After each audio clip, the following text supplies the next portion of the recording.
अगर बार बार बीमारी, कर्ज, कोर्ट केस, दुश्मनी या फिर नौकरी की परेशानी आ रही है तो हो सकता है कि आपकी कुंडली का छठा भाव एक्टिव हो। ज्योतिष में जो है छठा भाव ऋण का भाव, रोग, शत्रु, मुकदमे, रोजमर्रा की लड़ाई और कार्मिक कर्ज का भाव माना जाता है। जब यह भाव एक्टिव होता है तो इंसान को बिना वजह विरोध, वर्क प्लेस पर लड़ाई, उसका कर्ज बढ़ना, बीमारी, पेट की समस्या या फिर मेंटल स्ट्रेस, एंजाइटी उसको काफ़ी झेलनी पड़ती है।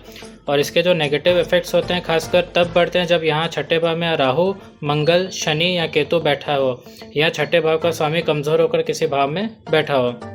ऐसे समय में व्यक्ति को यही लगता है कि हर काम में उसको बाधा आ रही है और लोग बिना कारण उसका विरोध कर रहे हैं। तो इसका असली उपाय आपको समझना है। छठे भाव का जो इलाज है वो पूजा से ज़्यादा सेवा से होता है, क्योंकि छठा भाव सेवा का भाव है और कार्मिक ऋण का भाव है और ऋण चुकाने का तरीका है सेवा। छठे भाव का जो भी स्वामी है उसका जो वार होता है उस दिन आपको सेवा करनी है। अगर बुध है तो बुधवार के दिन लोगों को भोजन कराओ, गरीब को भोजन दो या फिर राशन दो अपने हाथ से।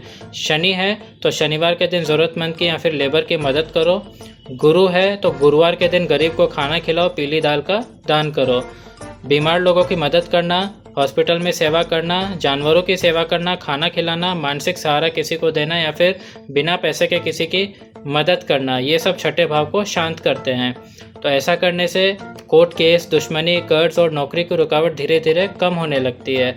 छठा भाव लड़ाई का नहीं, कर्म चुकाने का भाव है। तो जितनी सेवा बढ़ेगी उतनी परेशानी घटेगी।